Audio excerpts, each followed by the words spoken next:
हम्म। कल जो हुआ था पैराग्राफ आखिर में, उसको पढ़ के आगे बढ़ते हैं, जिसमें कहा राजमा ने कि किसी को मारने, किसी को काटने, किसी को लूटने का भी संकल्प था, और यह भी संकल्प था कि नाम जपकर नामी की कथा ही लिख डालूंगा। पहला संकल्प यदि जीवन को विकृत कर रहा था, तो दूसरा संकल्प ऐसी कृति तैयार करवाता है कि उसका लाभ त्रिकाल में भी प्राणी को मिलता रहे।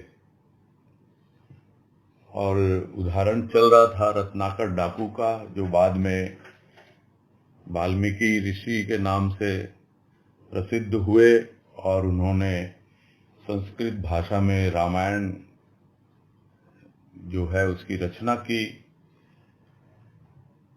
तो उसी के आधार पे कि दोनों ही चीजें संकल्प के ऊपर है, आधारित हैं।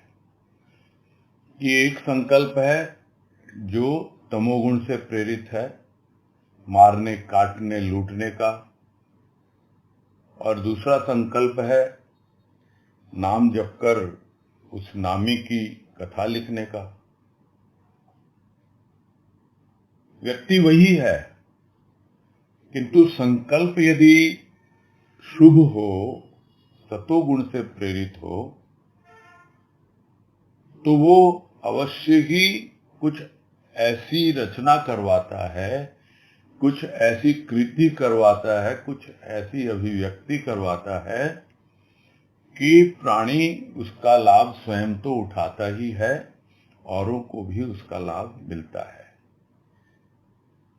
और यदि तमोगुण से प्रेरित होकर के अपने जीवन को कोई विकृत कर रहा है, तो वो अपने जीवन को तो विकृत करता ही करता है, और जो भी उसके संपर्क में आते हैं उनका जीवन भी विकृत होता है। तो ऐसे लोगों से तो सोशल डिस्टेंसिंग रखना बहुत जरूरी है, क्योंकि वो वायरस से पीड़ित है। जो भी चल रहा है समय, उसके आधार पे हम बड़ी आसानी से समझ सकते हैं। और खुद भी बच के रहें इन तमोगुणी विचारों से, और कुछ संकल्प यदि लेना भी है तो संकल्प लें सतोगुण पर आधारित, ताकि वही संकल्प कुछ ऐसी रचना करवाए जो पहले पैराग्राफ में ही था कि 3 चीजें हैं: प्रेरणा, संकल्प और सहयोग। ये तीनों चीजें मिल जाती हैं तो रचना जो है वो बड़ी आसान हो जाती है, न किसी रूप में कृति बन ही जाती है। प्रकृति कृति है सृष्टिकर्ता की, और उस कृति में जो कुछ भी मनुष्य योगदान करता है वो इस प्रकृति का ही श्रृंगार करता है। ये सब बातें पहले बताई, और यही कह रहे हैं उसका लाभ सभी को मिलता है त्रिकाल में, यानी उसके अपने जीवन काल में मिलता है, उसके बाद भी मिलता है लोगों को, और मिलता रहता है। यानी भूतकाल, वर्तमान काल और भविष्य काल, तीनों कालों में प्राणी को उसका लाभ मिलता रहता है। आज कह रहे हैं यदि मानव को उपहार स्वरूप प्राप्त हुई, यद्यपि मानव को उपहार स्वरूप प्राप्त हुई संकल्प शक्ति प्रभु से, किंतु उद्देश्य की पवित्रता एवं महानता के अभाव में मनुष्य केवल स्वार्थपूर्ण संकल्प करता, स्वार्थ में जीवन जीता है, एवं गड्ढे के जल के समान अपना जीवन एवं संकल्प दोनों को ही मलिन कर स्वयं ही गर्त में गिरता है। मनुष्य के संकल्प ही उसके भाग्य विधाता हैं। संकल्पों को दूषित कर वह अपने भाग्य को ही खोटा करता है, एवं दोष विधाता को देता है। और इसमें यही समझा रहे हैं कि यह जो संकल्प शक्ति है, यह मानव को उपहार स्वरूप प्राप्त हुई है परमात्मा के द्वारा। यानी ये एक प्रकार का ऐसा गिफ्ट है जो हम उठा के न रखें। अक्सर कहीं से कोई गिफ्ट मिलता है और हम उसको शोकेस में सजा देते हैं, वो उसके लिए नहीं है। यह जो उपहार है, यह जो गिफ्ट है जो हमें दिया है प्रभु ने, वो काम में लेने के लिए है। वो संकल्प शक्ति है, और उसका जितना सुंदर ढंग से, जितना सही दिशा में प्राणी उपयोग करेगा, तब उसे समझ में आएगा। और उसके लिए क्या चाहिए? उसके लिए चाहिए कि किस उद्देश्य से मैं संकल्प कर रहा हूं। तो जो कल भी बात हुई थी इसी लेख के संदर्भ में, कि सर्वप्रथम तो विचार आते हैं मन में, और उन विचारों में से कुछ एक विचार ऐसे होते हैं जो हमें प्रेरित करते हैं, प्रेरणा देते हैं, और उन प्रेरणाओं के आधार पर हम फिर मनन करते हैं कि मेरे लिए कौन सा सुटेबल है, और वो जो हमारे लिए उपयुक्त होता है हम उसको अपनाते हैं, और फिर संकल्प करते हैं कि हाँ भाई, हमें तो अपने जीवन में इसको उपलब्ध करना ही करना है, हमारे जीवन का यही लक्ष्य है। और फिर जब उस पे लगते हैं आगे, और यदि हमें सहयोग मिलता रहे स्थूल में अपने कर्मेंद्रिय ज्ञानेंद्रियों का, और सूक्ष्म में अपने मन बुद्धि चित्त अहंकार का, तो अवश्य ही हमारे उद्देश्य की पूर्ति होती है। क्यों? क्योंकि वो उद्देश्य बिल्कुल पवित्र है। तो उद्देश्य की जो पवित्रता है और उसकी जो महानता है, वही उस संकल्प को पूरा करने में सहायक होती है। नहीं तो उसके अभाव में मनुष्य जो संकल्प करता है, क्या करता है? अपनी स्वार्थ पूर्ति के लिए करता है कि मुझे यह पाना है। तो दुनियादारी में तो हम देखते ही हैं, संकल्प किया, भाई इस साल मुझे इतने रुपए कमाने हैं, संकल्प कर लिया और लग गया उसके पीछे। और बहुत बार दूसरे तरह के संकल्प करता है, और संकल्प क्या करता है कि भाई मेरा काम यदि हो गया तो मैं फला फला देवी के यहाँ, देवता के यहाँ मत्था टेकूंगा और चढ़ावा चढ़ाऊंगा इतने रुपए का, या यह करूंगा वो करूंगा। तरह तरह के उपादान होते हैं, अलग अलग जगह वो अर्पित किए जाते हैं, उसका संकल्प करता है। और हम देखते हैं कर्म कांड में भी, कुछ भी शुभ कर्म करने के पहले जो पंडित है, पुजारी है, जो उसकी पूजा करवाता है, वो हाथ में थोड़े से चावल देता है, जल देता है, मुट्ठी बंद करने के लिए कहता है, और फिर हाथ में कलावा बांधता है, मूली बांधता है, और फिर संकल्प की बात आती है। यानी हमने संकल्प लिया कि जिस कार्य को हम करने चल रहे हैं उस कार्य में हमें सिद्धि मिले, यानी वो कार्य हमारा संपूर्ण हो। किंतु वो है क्या, इस पे विचार करना है। और यही लिख रहे हैं यहाँ पर कि यह स्वार्थ सिद्धि के लिए संकल्प लिया गया है। वो स्वार्थ पूर्ण संकल्प करता रहता है, और वो स्वार्थ में जीवन ही जीता रहता है। क्योंकि एक संकल्प पूरा होता है, दूसरा खड़ा हो जाता है, दूसरा पूरा होता है, तीसरा खड़ा हो जाता है। तो इस तरह स्वार्थ के वशीभूत होकर ही संकल्प करता है, और उस स्वार्थ में ही अपना पूरा जीवन व्यतीत कर देता है। तो उसका जीवन कैसा है? एक गड्ढे के जल की तरह है। जैसे गड्ढे का पानी है, क्या होगा? बहता तो है नहीं। स्वार्थ क्या है? प्राणी को सीमित कर देता है। मैं, मेरा परिवार, बस ये गड्ढा है। उस गड्ढे में ही फंसा रहता है पूरा जीवन, उसी तरह का जीवन जीता रहता है, उससे बाहर निकल नहीं पाता है। तो गड्ढे के समान, जल के समान अपना जीवन व्यतीत करता है। तो किसको गंदा किया उसने? अपने जीवन को गंदा किया।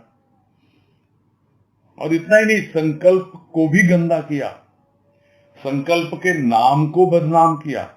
जबकि संकल्प हमेशा पवित्रता के साथ करना है, शुद्ध होना चाहिए, सतोगुण से प्रेरित होना चाहिए। किसी स्वार्थ की पूर्ति के लिए कोई संकल्प नहीं होता है। संकल्प होता है अपने साध्य तक पहुंचने के लिए, अपने लक्ष्य तक पहुंचने के लिए। तो यदि वो नहीं है, स्वार्थपूर्ण संकल्प है, तो स्वार्थ में जीवन होगा और गड्ढे के जल की तरह अपना जीवन व्यतीत करता रहेगा और जीवन को भी गंदा करेगा, मलिन करेगा और संकल्प को भी मलिन करेगा। तो जीवन उसका क्या है? गड्ढे में ही सीमित रहता है। वो गड्ढे में ही गिरता है। गिरता क्या? गिरा हुआ है, कीचड़ से सना हुआ है। क्योंकि गड्ढे का पानी ज्यादा दिन रहता नहीं है, कीचड़ बन जाता है। वो उन विकारों से ही सन जाता है पूरा का पूरा उसका अंतःकरण। तो उसे समझना चाहिए कि मैंने क्या संकल्प लिया और उसके अनुसार मैंने कार्य किए। उसी के अनुसार तो मेरा जीवन, उसी के अनुसार तो मेरे भाग्य की रेखाएं। जो करेगा वही तो भाग्य में लिखा जाएगा। तो मनुष्य के संकल्प ही उसके भाग्य विधाता हैं। जैसा संकल्प किया उसके अनुसार कर्म किया और उसी के अनुसार उसने अपना भाग्य लिखा। तो ये तो कोई नई बात है नहीं। बहुत सुनते हैं हम कि सब कुछ तो हमारे किए हुए कर्म ही हैं। जिसको हम कहते हैं कि वो हमारा भाग्य है, वो है क्या? तो शुद्ध भाषा में उसको प्रारब्ध कहा जाता है। प्रारब्ध है क्या? प्रारब्ध यानी पूर्व जन्म के किए हुए कर्म, वो प्रारब्ध बन के आते हैं, हमारा भाग्य बनाते हैं वो। और इस जन्म में भी हम उसी तरह स्वार्थपूर्ण यदि जीवन जिएंगे और गड्ढे में सीमित रहे और उसी तरह के संकल्प करते रहे, पूरा जीवन गंदगी से भरा रहता है और संकल्प को हम गंदा करते हैं, यानी उसका नाम बदनाम करते हैं। समझना चाहिए प्राणी को कि वो संकल्प है, उसके अनुसार ही उसका भाग्य बनता है। उसका भाग्य विधाता वो उसके संकल्प है। अब यदि वो संकल्पों को ही दूषित कर रहा है, यानी गलत संकल्प ले रहा है तमोगुण से प्रेरित होके और स्वार्थ से भरे हुए अहंकार को बढ़ाने के लिए, इन सब में यदि उलझा हुआ है वो, तो अपने भाग्य को ही खोटा कर रहा है। खोटा कर रहा मतलब और इसके अंदर गंदगी समा रही है, खोट आ रहा है। थोड़ा बहुत भी वो चाहता तो जिस तरह सोने को तपाने से उसकी खोट निकलती है, वैसे ही अपने संकल्प के द्वारा वो अपने पूर्व जन्म के संस्कारों को थोड़ा तपाता, तब अपने आप उसका खोट दूर होता जो पहले से उसके भाग्य में है। किंतु कर तो रहा है उल्टा, और ज्यादा उसको खोटा किए जा रहा और उसके अंदर में खोट मिलाए जा रहा है अपने भाग्य में। और फिर कहता है कि भाई ये तो विधाता का दोष है, भगवान ने कर रखा है। ऐसा सुनता ही नहीं मेरी वो तो। कितनी उससे प्रार्थना करता हूं, कितना उसको प्रसाद चढ़ाता हूं, कितना उसको चढ़ावा देता हूं, रुपया पैसा न जाने कितना कुछ करता हूं, फिर भी कुछ भी नहीं करता। वो उल्हाना उसके मन में बना रहता है। बहुत बार मुख से बोलता है, बहुत बार नहीं भी बोलता है कि देख मैंने तेरे लिए ये किया, ये किया, ये किया। तूने मेरे लिए क्या किया? क्या किया भाई तूने? और तूने क्या किया? ये तेरे कर्म हैं जो तेरे लिए बने हुए हैं इस तरह, और दोष तू दे रहा है विधाता को, यानी भगवान को। ये तेरे संकल्प हैं जिससे प्रेरित तेरे कर्म है और वही तेरा भाग्य बना रहे हैं। हाँ हाँ वनीता, क्या बात है? मैं जी आवाज थोड़ी कट कट के आ रही है मैं जी। और लोगों से पूछें क्या? पूछ। तो यही है अंतिम लाइन में इसमें पैराग्राफ के कि भाई दोष विधाता को देता है यानी परमात्मा को देता है, जबकि ये सब कुछ तो तेरा ही किया कराया है। आगे है, शुद्ध संकल्प के अभाव में न तो शुद्ध आहार ही संभव है, न ही शुद्ध विहार। मलिन वासनाओं से ग्रस्त मानसिकता सभी पवित्र वस्तुओं को भी मलिन करके ही देखती है। तो और स्पष्ट कर दिया यहां, यदि संकल्प में शुद्धता नहीं है और शुद्ध संकल्प का अभाव है तो जो कुछ भी भोजन करेगा उसमें शुद्धता कहाँ आएगी? अब शुद्धता की परिभाषा भी क्या है? बहुत से लोग सोचते हैं कि भाई हमने तो धो लिया अच्छे से तो साफ हो गया जो भी हम आहार कर रहे हैं, और जो कुछ भी है हम बाजार से लेके आते हैं बहुत साफ सुथरा है सब कुछ। शुद्ध आहार क्या होता है? शुद्ध आहार वो होता है जो सबसे पहले तो सुपाच्य हो, यानी आपके शरीर को वो पसंद हो, हजम हो रहा हो, पौष्टिक हो। तो यह सब बता देंगे। आप किसी भी डाइटिशियन के पास जाइए, वो बता देंगे। आपका पूरा देख करके अपना एक डाइट चार्ट बना देते हैं, किंतु कहाँ बनवा लेते हैं लोग जो डाइट चार्ट, कितना फॉलो करते हैं वो तो खुद ही जाने। वैसे ही है, आते तो हैं सत्संग में, क्या हमें विचारों का भोजन करना है, किस तरह के विचार हमारे मन में आने चाहिए, पूरा एकदम डाइट चार्ट बन जाता है उसका। किंतु बाद में क्या संकल्प है? क्या यदि शुद्ध संकल्प नहीं है तो फिर क्या होगा? आहार भी शुद्ध नहीं होगा। ये आहार सिर्फ शरीर के लिए नहीं है, मन के लिए भी भोजन है। जिसको गुरुदेव कहते हैं शरीर के लिए जिस तरह भोजन आवश्यक है वैसे ही मन के लिए भजन आवश्यक है। यहाँ भजन से मतलब ये नहीं है कि हरे कृष्णा हरे राम जपते रहो, ये नहीं। भजन यानी सुमिरन, उसके रस में डूबना, उसके भाव में प्रेम में मगन होना, यह है भजन। तो मन को चाहिए भजन, और वही उसके लिए शुद्ध आहार है। और जब तक शुद्ध संकल्प नहीं होता तो उसके अभाव में न तो शुद्ध आहार है और न ही शुद्ध विहार। विहार यानी घूमना फिरना, लोगों के साथ उठ बैठ करना, कौन सी संगत चाहिए, कैसा क्या है, मानी हुई बात है। अगर मन में शुद्धता नहीं, आहार शुद्ध नहीं, तो विहार कैसे शुद्ध होगा? और इतना ही नहीं, जो भी वासनाएं हैं, कामनाएं हैं, पूरी तरह उससे ग्रस्त हो जाता है उसका मन। और जो कुछ भी कोई आएगा भी ना, पवित्र वस्तु, कितने ही सुंदर सुंदर भाव उसके भीतर प्रवेश करते हैं, सतोगुणी भाव, किंतु क्योंकि उसका मन मलिन वासनाओं से घिरा हुआ है, इसलिए वो उसको भी गंदा कर देते हैं। उस दृष्टि से देखते हैं, गंदा करके देखती हैं वो आंखें, यानी भीतर की आंखें। बाहर की आंखों में तो गंदगी आ ही जाती है, भीतर की आंखों में भी गंदगी आ जाती है। जिन आंखों में प्रेम होना चाहिए वहां वासना स्थान ले लेती है। तो इस वासना, मलिन वासना से ग्रस्त है जिसकी मानसिकता, यानी हर चीज में उसके कामुकता है, कामना वासना से घिरा हुआ उसका मन, तो कुछ भी देखेगा, अच्छे से अच्छी चीज भी होगी, उसमें भी वो कितनी पवित्र वस्तु हो उसको भी गंदा कर देता है। वो किसी ने अगर शुद्ध संकल्प लेकर के भी बातें की तो वो उसको भी समझता है कि नहीं नहीं, इतना शुद्ध प्रेम कहाँ किसी का हो सकता है, ये तो ऊपर से ड्रामा कर रहा है, क्योंकि वो खुद वैसा करता है। तो जैसा व्यक्ति स्वयं होता है, दूसरों को भी उसी नजर से देखता है।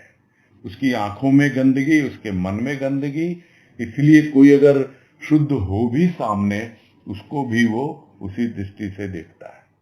तो यही प्रॉब्लम है क्या? शुद्ध संकल्प के अभाव में। शुद्धता लाएं, अशुद्धता को दूर करें, और तब हमें समझ में आएगा किसी और से कोई लेना देना नहीं, अपने आप को ही समझना है। आगे है, स्वार्थ के लिए भी सीमा तोड़ता है प्राणी।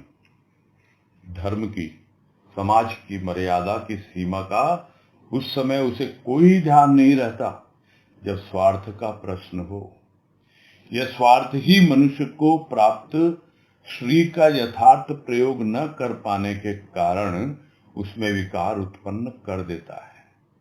परमार्थ के लिए सीमा का उल्लंघन सहज ही हो जाता है उनसे, जिन्हें अपने अंतर मन की ध्वनि सुनाई पड़ जाती है और मिल जाता है सत्य का आधार।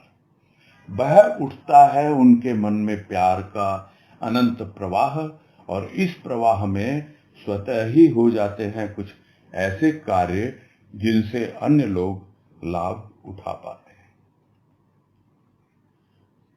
तो एक है स्वार्थ से वशीभूत और एक है निस्वार्थ भाव में। उन दोनों की तुलना यहाँ पे की गई है, और यही है कि जो स्वार्थ से वशीभूत होता है तो जितनी भी सीमाएं उसको तोड़ने के लिए प्रस्तुत रहता है प्राणी। कितनी सीमाएं भाई? इतना ही पर्याप्त है। नहीं, स्वार्थ पूर्ति के लिए तो वो 2 कदम आगे जाएगा ही। कितना उसको मना करते रहो, लेकिन अपनी स्वार्थ पूर्ति के लिए बहुत आगे बढ़ जाता है। भले ही वो मर्यादा किसकी हो, समाज की, धर्म की, किसी की भी मर्यादा हो, मर्यादा भी सीमा ही होती है। मर्यादा की सीमा यानी सबकी एक एक मर्यादा है, यानी एक शिष्टाचार है, एक तौर तरीके हैं। भाई सत्संग में भी जैसे हम कहते हैं, सत्संग की एक मर्यादा है, उस मर्यादा का हमें ख्याल रखना है। किंतु वहां पर यदि कोई अपने स्वार्थ के वशीभूत होकर के कुछ अलग व्यवहार करता है, तो इसका मतलब उसका सीमा का कोई ध्यान नहीं रहता उससे, क्योंकि जब वो तो अपनी स्वार्थ पूर्ति के लिए कर रहा है। तो जहां कहीं भी स्वार्थ आता है, वो सारी सीमाओं का अतिक्रमण कर देता है। यानी उस वक्त अच्छा बुरा कुछ नहीं सोचता प्राणी, उसकी आंखों पर पट्टी बंध जाती है। और यही कारण है, ये स्वार्थ ही है जो मनुष्य को जो कुछ भी मिला है, जो कुछ भी अच्छा मिला है, श्री यानी श्रेय, जो भी धन दौलत, रुपया पैसा, नाम, बड़ाई और भी बहुत सारी जितनी भी गुणात्मक चीजें हैं वो मिली हैं उसको, उसका सही प्रयोग नहीं कर पाता और उनमें विकार उत्पन्न कर देता है। और सबसे गुणात्मक चीज क्या मिली है? वो है मनुष्य का जन्म। कितनी बड़ी कृपा है, कितने गुणों से विभूषित करके परमात्मा ने इस मानव को इस धरा पर भेजा है, और उसको यथार्थ प्रयोग कर नहीं पाता, सही काम में ले नहीं पाता, और इस कारण उसमें विकार उत्पन्न हो जाता है। हो क्या जाता है? कर देता है वो, क्योंकि वैसा ही जीवन जी रहा है। और परमार्थ के लिए जब परमार्थ की बात आती है, तब जीवन पूरा उलट जाता है। एक है स्वार्थ, दूसरा है परमार्थ। क्योंकि उसे सीमा का उल्लंघन करने का पहले से ही अनुभव है, इसलिए परमार्थ के लिए सीमा का उल्लंघन उसके लिए सहज ही हो जाता है।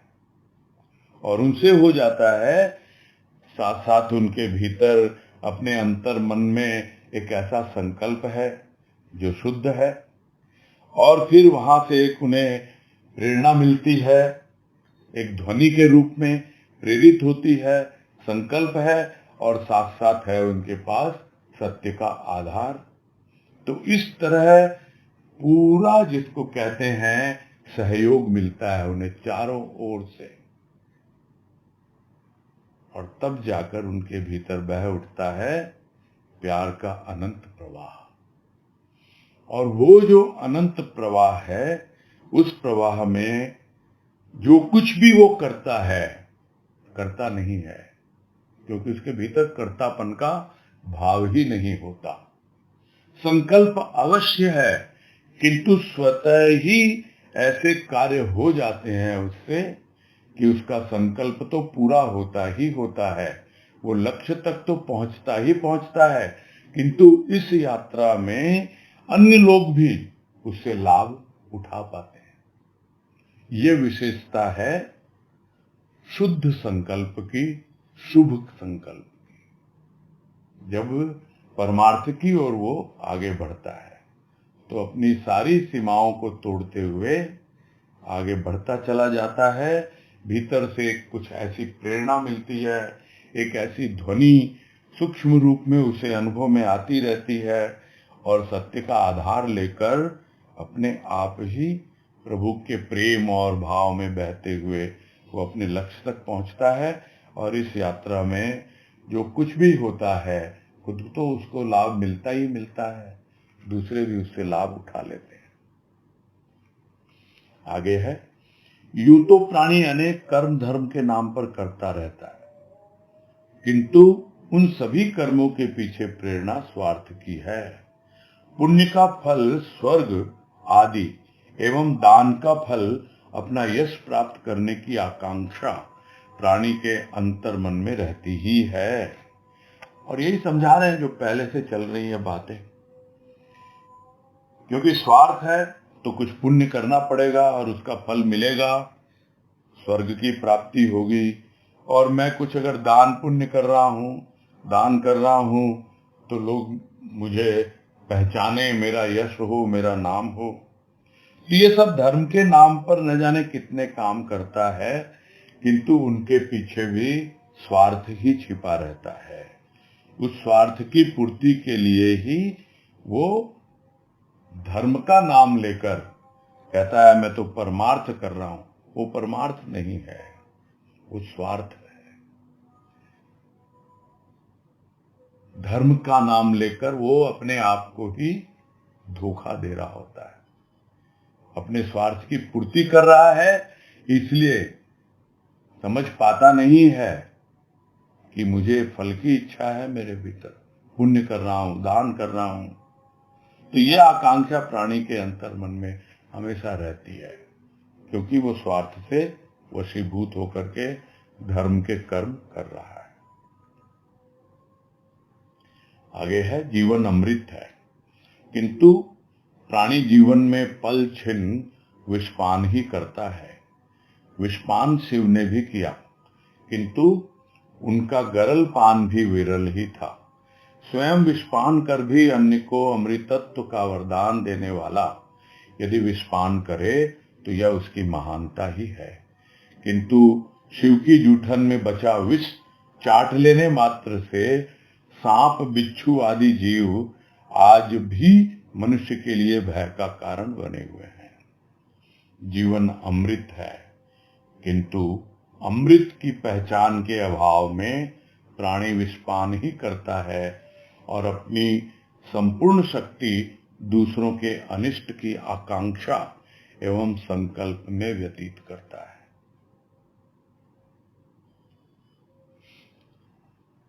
और यहां शिव का उदाहरण लिया है राजमा ने, और लेकर के एक अलग ही उसका भाव प्रस्तुत किया गया है, जो हम समझने का प्रयास करते हैं कि बात तो सही है कि जीवन अमृत है, किंतु जब तक उस अमृत का स्वाद नहीं चखा तब तक कैसे मालूम पड़े। जब तक अमृत की पहचान नहीं तब तक तो प्राणी विषपान ही करता रहता है ना। यही तो सबसे बड़ी विडंबना है इस जीवन में, कि जीवन है तो अमृत, किंतु इस अमृत की पहचान उसको नहीं है। और जैसे लोगों का संग है उसमें विषपान की ही उसको आदत पड़ी रहती है। तो प्राणी जीवन में पल छिन्न विषपान ही करता रहता है। अरे विषपान करने वाला तो शिव भी था, उसने भी किया, किंतु उसका विषपान, उसका गरल पान भी विरल था। यानी ऐसा नहीं देखने को मिलता, विरले होते हैं। होते क्या, कोई ऐसा उदाहरण है ही नहीं, न इतिहास में न पुराणों में कहीं कुछ नहीं है जिसने विषपान किया हो और उस विष को गले में ही रख लिया हो।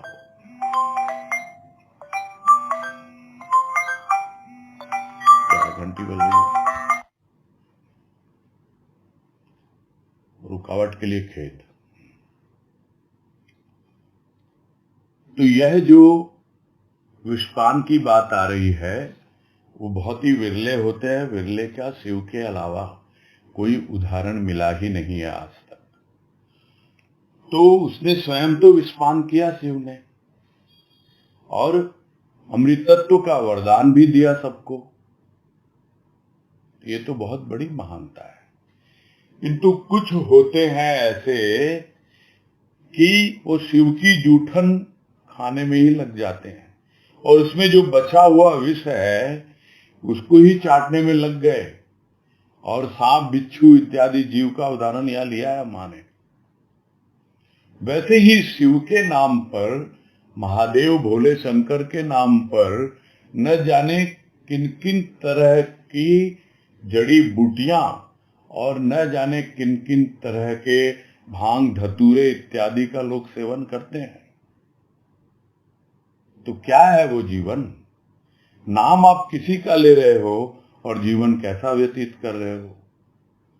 तो जिस तरह सांप और बिच्छू जीव आदि भी मनुष्य के लिए भय का कारण बने हुए हैं, वैसे ही ये जो विषपान करने वाले जीव हैं, जो तमोगुणी है, पूरी तरह से उसी में लगे हुए हैं, तो क्या कहा जाए उनको?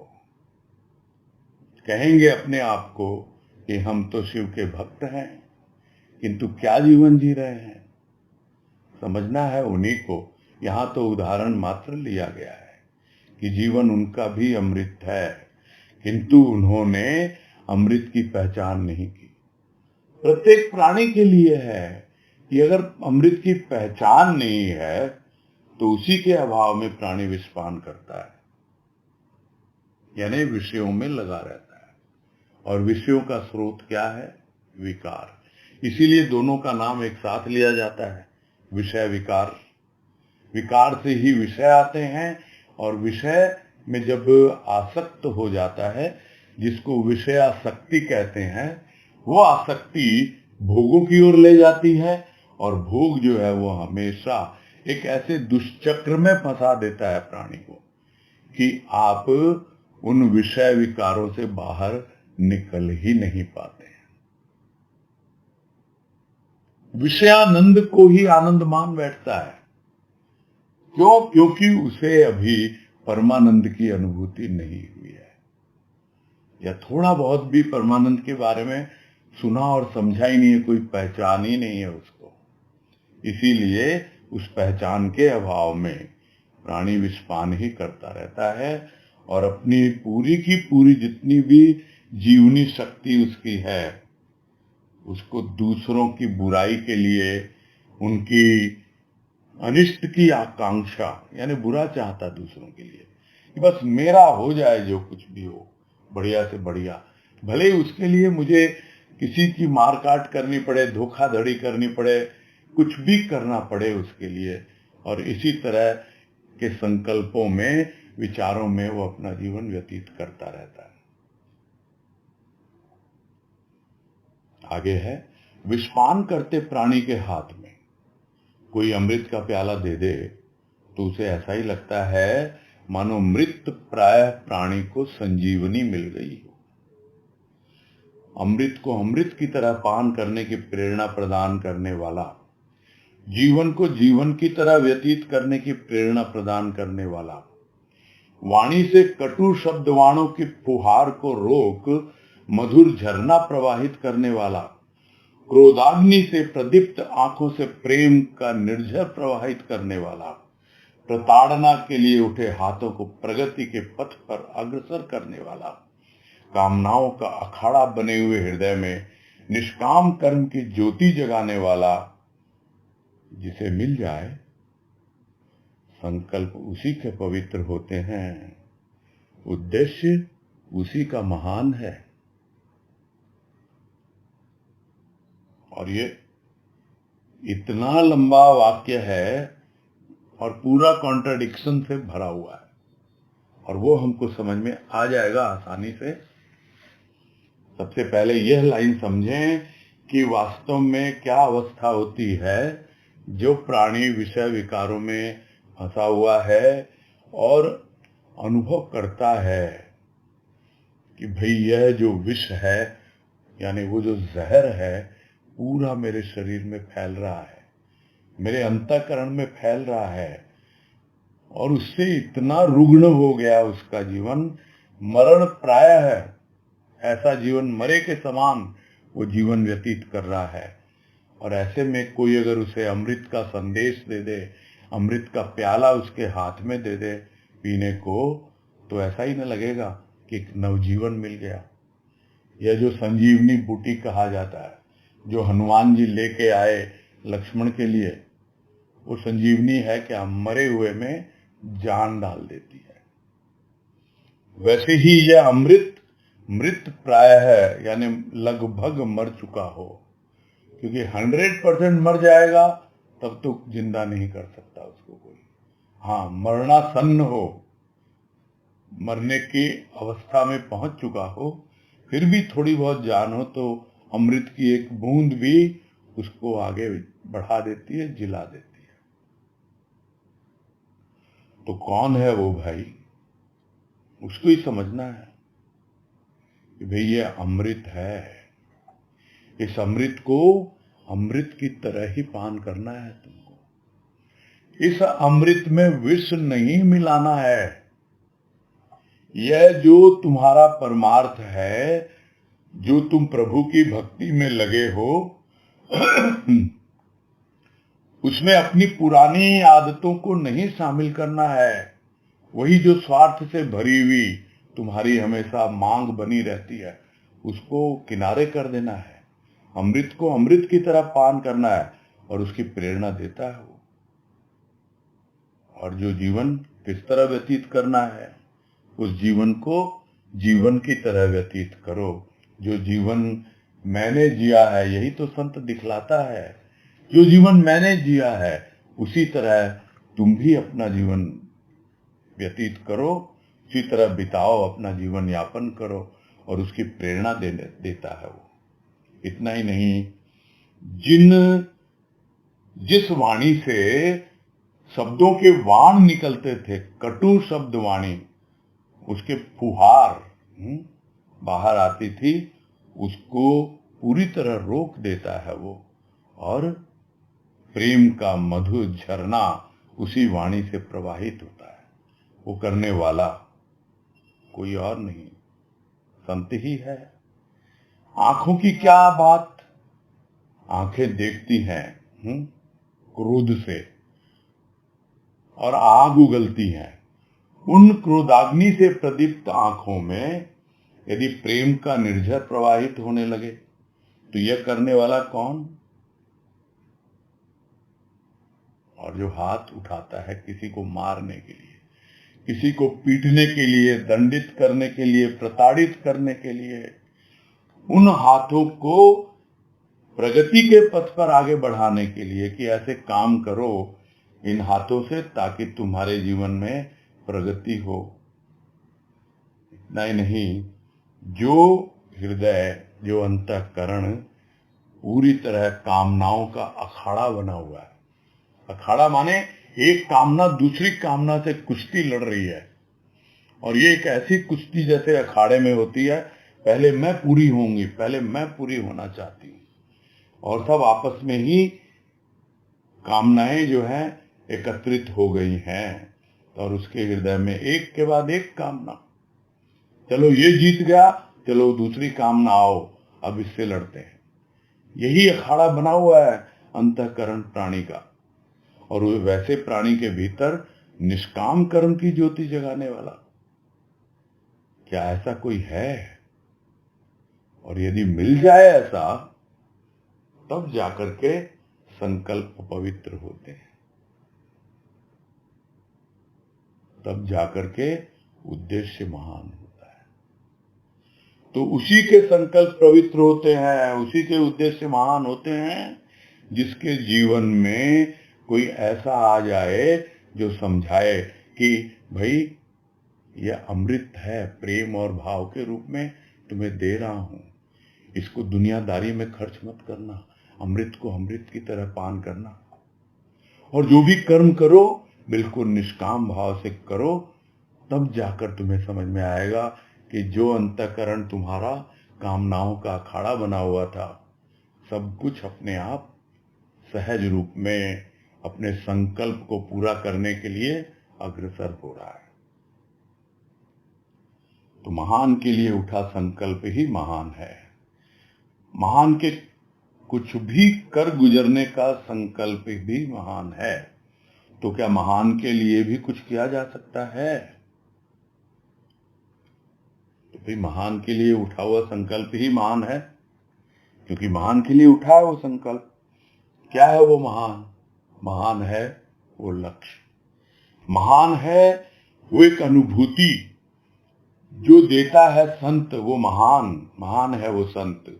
तो उसके लिए कुछ कर गुजरना है, उस संकल्प के लिए कुछ करना है, उस लक्ष्य के लिए कुछ करना है, उस संत के लिए, अपने लक्ष्य के लिए, अपने संकल्प के लिए, तब जाकर तीनों के तीनों महान हैं। किंतु क्या महान के लिए भी कुछ करने को बचता है क्या? तो उसका जवाब दे रहे हैं आगे कि महान के लिए कुछ करने का संकल्प ही वरदान है। इस शुभ संकल्प में ही प्राणी के जीवन का उत्थान है। महान के प्रति शुभ संकल्पवान प्राणी के उत्थान में अनेक प्राणियों का कल्याण है। कल्याणमयी भावना से भरपूर हो तो अनेक मन एक समान है। समानता में प्रभु सदा ही विद्यमान है। तो जिसके भीतर संकल्प आता है कि महान के लिए कुछ करना है, माँ के भजन की पंक्ति याद आ रही है, तू महान हो मैं जान गई, फिर भी छोटी सी मैं भेंट करूं, विनय करूं, और न जाने क्या क्या करूं कि मैं तुम्हारे लिए कुछ कर पाऊं। तो तुम तो खुद ही तो कर रहे हो, मुझे करना क्या है? इसीलिए कहा कि क्या महान के लिए भी कुछ किया जा सकता है? किया कुछ भी नहीं जा सकता, किंतु संकल्प तो किया जा सकता है। और वो संकल्प जो है मन में आता है कि मुझे भी महान के लिए कुछ करना है, वो एक वरदान है उस महान का।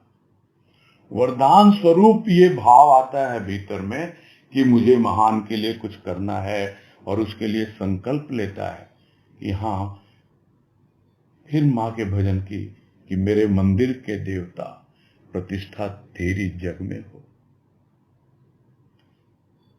ये संकल्प है उनका। तो उसके लिए कुछ करने का संकल्प ही उसका वरदान है उस महान का। और इस शुभ संकल्प में ही प्राणी के जीवन का उत्थान होता है। अपने आप जीवन जो हम समझते हैं पहुंच गए जहां पहुंचना था, नहीं, अभी भी जीवन तो बाकी है। इसका और उत्थान होना है, और इसमें प्रगति होनी है, और आगे बढ़ना है। हो गया कर्म और ज्ञान का अवसान, तो इसका मतलब क्या जीवन रुक गया? नहीं, अभी भी कर्म है, अभी भी ज्ञान है। तो कर्म किए जाओ निष्काम भाव से। कहने को संकल्प कहलाएगा, किंतु वो संकल्प नहीं है, वो अकर्म की स्थिति है। कर्म है किंतु अकर्म है, अकर्ता भाव से है। वो संकल्प का रूप ले लेता है, वो उसका वरदान है। और इस तरह जीवन जीता है, और उसके जीवन का उत्थान होता रहता है। तो महान के प्रति है यह शुभ संकल्प। और ऐसा प्राणी अपने जीवन का तो उत्थान करता ही करता है, अनेक प्राणियों को साथ लेके चलता है और उनका भी उत्थान अपने आप हो जाता है। एक प्रारंभिक स्थिति होती है जब मन में कुछ ऐसा भाव आता है प्राणी के कि कितना किसको समझाऊं, कितना किसको बोलूं, कोई तो सुनता ही नहीं मेरी, तो क्या करूं। तब वो भीतर वाला प्रेरणा देता है जो रविंद्रनाथ टैगोर ने कहा कि यदि डाक दिले क्यों ना आसे तुम्हें एकला चलो रे। यदि बोलने से कोई तुम्हारे साथ नहीं आता, कोई बात नहीं, तुम अकेले बढ़ो। चल पड़ता है, एक साथी मिलता है, दूसरे साथी मिलते हैं और इस तरह कारवां बन जाता है। तभी तो उसकी कृपा से अनुभव में आता है और व्यक्त होता है भजन में कि साथ चल पड़ो, चल रहा है कारवां, आनंद घन का ये जा। अपने आप ही अनेक प्राणियों के जीवन में उत्थान का कारण बनता है। उसका अपना कल्याण तो होता ही होता है, सबका कल्याण होता है। और यह जो कल्याणमयी भावना है, उससे जब पूरी तरह भरपूर रहता है प्राणी कि सब एक समान है, न कोई छोटा है न कोई बड़ा है। प्रभु ने सबको अलग अलग संकल्प दिए हैं, अलग अलग सेवा दी है, सब अपने अपने अनुसार उन संकल्पों को पूरा करने में लगे हैं। हाँ, वो संकल्प शुभ हो और अपने लक्ष्य प्राप्ति की ओर हो, और सब एक समान है और उस समानता में ही प्रभु हमेशा विद्यमान रहता है। न कोई छोटा है न कोई बड़ा है, सब के सब संत की ही संतान है। आगे है, पुष्प लगाकर, सींचकर, खिलाकर, तोड़कर पुष्पांजलि देता है जैसे भक्त, वैसे ही संपूर्ण संकल्प, संकल्पों का मूर्त रूप, रचना सभी को प्राणी जब समर्पित करता है प्रभु चरणों में, तब पूजा का संकल्प भी पूरा होता है, पूर्ण होता है। एक संकल्प है जो बात पहले हुई कि पूजा करने बैठता है तो पंडित जी हाथ में संकल्प देते हैं चावल और मूली लगा के, फिर क्या करते हैं, कैसे पूरा होता है। वो तो एक कर्म कांड का रूप है। फिर यहां पूजा का रूप लिया कि पुष्प लगाकर, सींच कर, ये तो बाहर का रूप है। तो जैसे सींच कर, खिला कर, ये एक एक स्टेप बाय स्टेप, पहले तो उसका बीजारोपण किया, फिर उसका सिंचन किया, फिर वो पुष्प प्रस्फुटित हुआ और उसको तोड़ के पुष्पांजलि दिया। ये फूल किसके लिए खिला है? तुम्हारे लिए। तुमने ही तो बीज लगाया, तुमने ही तो अपने प्रेम भाव से सींचा और तुमने ही तो इस कली को पुष्प बनाया, खिला दिया। तो अब कहाँ रहेगी ये कली? क्या ऐसे ही झड़ जाएगी? नहीं, पुष्प बन गई है, अब तुम्हारे चरणों में अर्पित होगी है। तो ये है एक भक्त का जीवन, यानी अब उसका संकल्प पूरा हुआ। वो संकल्पों का एक मूर्त रूप देखता है और सारी की सारी जो कुछ भी उसकी रचना है, जो भी उसकी अभिव्यक्ति है, जो भी लिखता है, बोलता है, कहता है, या जिस किसी रूप में भी वो अर्पित करता है अपने जीवन को, सब कुछ प्रभु चरणों में समर्पित होता चला जाता है। तब जाकर पूजा का संकल्प भी पूरा होता है।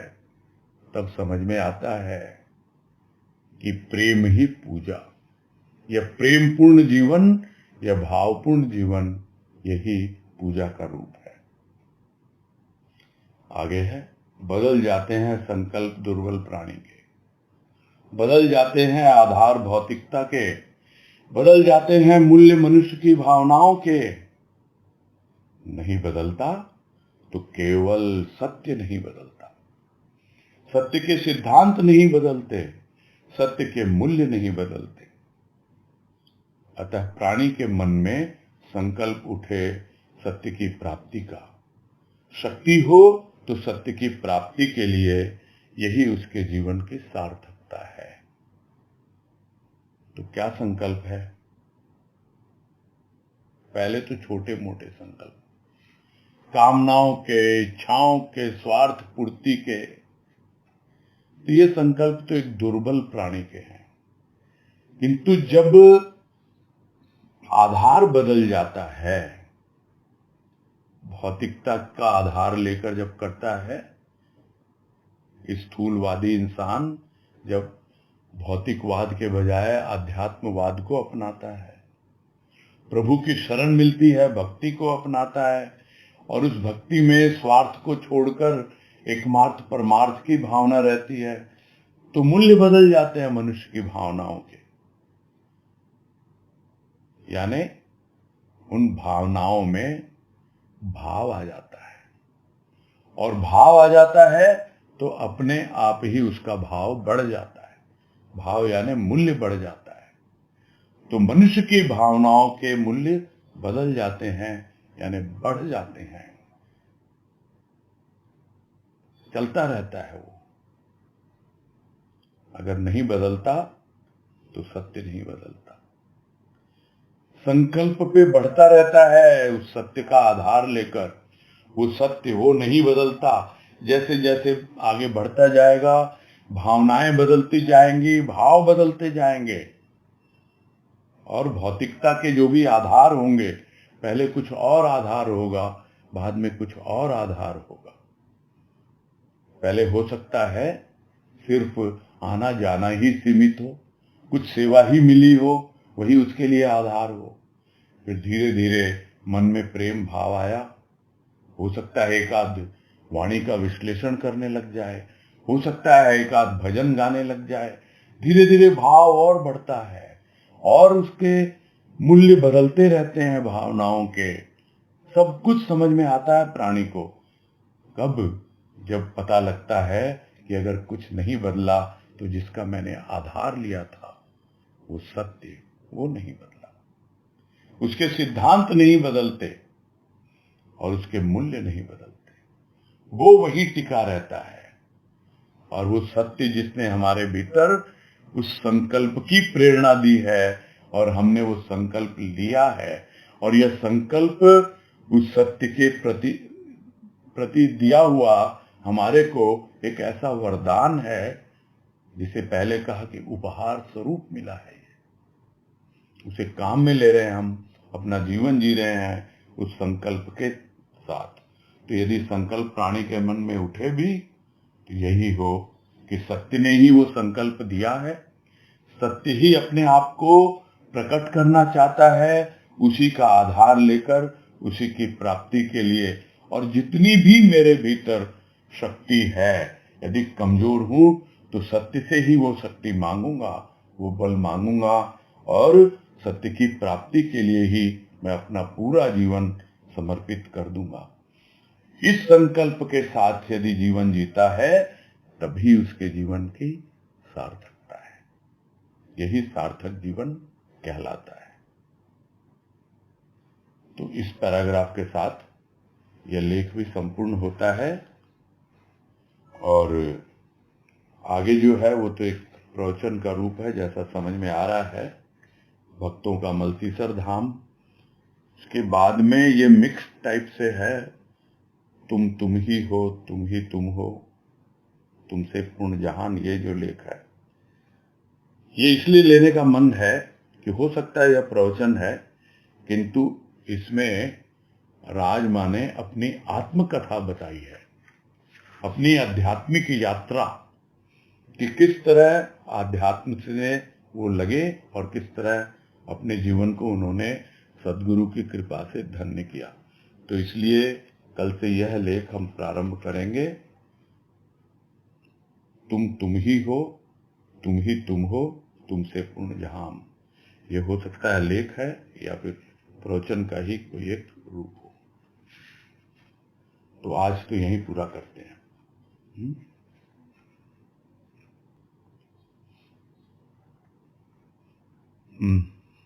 शकुंतला झुंझुनवाला। हरिओम भैया। हाँ हरिओम, बोलिए। भैया ये महान इस शुभ संकल्प में ही प्राणी के जीवन का खास है। ये थोड़ा सा मुझे समझना था कि भाई महान के लिए क्या करोगे, वो तो वैसे ही पूर्ण है। हाँ पूर्ण के लिए हम क्या कर सकते हैं, वो तो पहले ही पूर्ण है। जी जी लेकिन कुछ करने का संकल्प यदि हमारे भीतर आता है तो वो भी एक प्रकार से उसका वरदान ही है, क्योंकि इससे शुभ कोई संकल्प हो ही नहीं सकता कि मैं अपना जीवन पूरी तरह उस महान को, उस प्रभु को समर्पित कर दूं और मेरा जीवन पूरी तरह उसी को समर्पित है। यह संकल्प लेकर जब प्राणी जीवन जीता है, इससे शुभ संकल्प और कोई हो भी नहीं सकता, और तब जाकर जीवन का उत्थान होता है, यानी जीवन में प्रगति होती है। उत्थान होता है। जी हाँ, उत्थान मतलब प्रोग्रेस। उत्थान मतलब प्रोग्रेस। हाँ जी, प्रगति, उत्थान, ऊपर की ओर। हाँ जी। बहुत अच्छे समझ में आ गया। हरिओम हरिओम। हरिओम भाई, हरिओम। हरिओम। हाँ, अनीता तुलसियान। प्रणाम भैया। हाँ नमस्कार, बोलिए। भैया पेज नंबर 72 का सेकंड लास्ट पैराग्राफ है, स्वार्थ के लिए भी सीमा तोड़ता है प्राणी। हाँ जी। हाँ तो इसमें फर्स्ट लाइन तो ये है कि स्वार्थ के लिए भी सीमा तोड़ता है प्राणी, और फिर बाद में इसी में है कि परमार्थ के लिए सीमा का उल्लंघन सहज हो जाता है। तो उल्लंघन और सीमा तोड़ने में क्या, कैसे फर्क, मतलब कोई फर्क नहीं है। मैंने तो यही भाव लिया था कि उसको तो सीमाओं का उल्लंघन करने का अभ्यास हो चुका है ना, इसलिए परमार्थ के लिए भी सीमा का उल्लंघन सहज ही हो जाता है। किंतु उसको यह समझना चाहिए कि अपने अंतर मन में क्या तुम्हें प्रेरणा मिल रही है, क्या ऐसी कोई ध्वनि सुन रही है, कोई ऐसा आधार मिल गया तुमको, बस इस पे ध्यान देना है। स्वार्थ के लिए नहीं कर रहे हैं हम परमार्थ के लिए कर रहे हैं। किंतु यदि भीतर से प्रेरणा नहीं है तो फिर वही स्वार्थ आ जाएगा, किसी न किसी रूप में आ जाएगा। सीमा तोड़ना, उल्लंघन और तोड़ना एक ही बात है। सीमा को पार लांघना कह लो, उल्लंघन क्या होता है, लांघना और तोड़ना, तो बात तो एक ही है। चाहे आप किस तरह गए भाई, आप अगर इंडिया पाकिस्तान की कोई सीमा रेखा बनी हुई है तो एक आपने सीमा का उल्लंघन किया। कैसे किया कि आप टैंकर ले गए हैं, टैंक ले गए इस पार से उस पार, हो गई सीमा। और नहीं तो आपने ऊपर में हवाई जहाज उड़ा के ले गए, तो दोनों में ही आप बोलोगे कि जो टैंक से किया वो तो सीमा को तोड़ा, और जो हवाई जहाज से करके गए तो सीमा का उल्लंघन किया, यानी लांघा। अंतर कोई नहीं है, बस उसके पार गए आप। एक स्वार्थ के वशीभूत होके गए और एक परमार्थ के वशीभूत होके गए। बस यही समझना है यहाँ पर कि प्रेरणा कौन दे रहा है। प्रेरणा दे रहा है वो भीतर बैठा हुआ वो सत्य, वो है आधार, और वो परमार्थ के लिए प्रेरणा दे रहा है, और नहीं तो प्राणी स्वार्थ के लिए सीमा तोड़ता रहता है। मुझे तो यही भाव समझ में आया था उस वक्त भी, और अभी भी यही समझ में आ रहा है।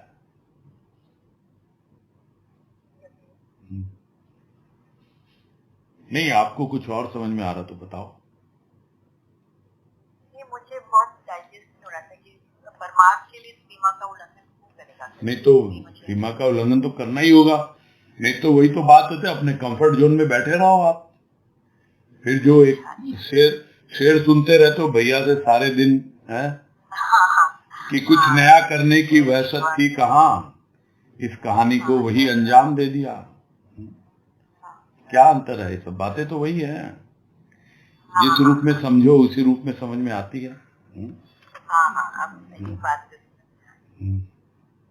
ठीक है। हरिओम। ऋतु बंका, समय तो हो गया, चलो फिर भी ले लेते हैं। बोलिए बोलिए। प्रणाम भैया। हाँ नमस्कार, बोलिए। भैया जो रीता दीदी ने पूछा उसी में मुझे सीमा से तात्पर्य ही नहीं समझ में आ रहा। सबकी अपनी अपनी सीमाएं होती हैं और सीमाओं में ही बंधा रहता है। स्वार्थ के लिए तो वो सीमा तोड़ने के लिए, उससे आगे जाने के लिए हमेशा प्रस्तुत रहता है, किंतु परमार्थ के लिए उसको समझ में नहीं आता। परमार्थ के नाम पर वो दान पुण्य कर देता है, किंतु वो भी स्वार्थ के लिए ही है ना। वो आगे समझाया ना कि दान पुण्य कर दिया, समझता है कि मैं तो परमार्थ कर रहा हूं धर्म के नाम पर, किंतु वो भी स्वार्थ से वशीभूत है, स्वार्थ से ही प्रेरित है। यहाँ पे परमार्थ से प्रेरित कब समझ में आएगा? जब उसका आधार जो होगा वो सत्य होगा और अपने अंतर मन में उसे वो ध्वनि सुनती है जो, जिसको हम कहते हैं इंट्यूशन, अंतः प्रेरणा, उससे मालूम पड़ता है कि यह शुद्ध है, यह स्वार्थ से वशीभूत होके नहीं है। तब क्लियर होता है उसको। मतलब भैया सीमा हमारी एबिलिटी कि मतलब उससे आगे, जैसे आपने बताया कंफर्ट जोन से आगे अपने आप को बढ़ा। जी हाँ, स्वार्थ के लिए तो करता है वो, कंफर्ट जोन छोड़ता नहीं है क्या? बहुत बार छोड़ता है। हाँ। वही कंफर्टेबली आप बॉम्बे में थे, हैं? थे ना, तो गए किस लिए? स्वार्थ के लिए तो गए, हैं? नहीं, मैं प्रैक्टिकली समझने के लिए बोल रहा हूँ इस बात को, है ना? हाँ, ठीक है ना? क्लियर हो गया। हाँ, थैंक यू। हाँ, हरिओम। हरिओम हरिओम। ठीक है, फिर पूरा कर।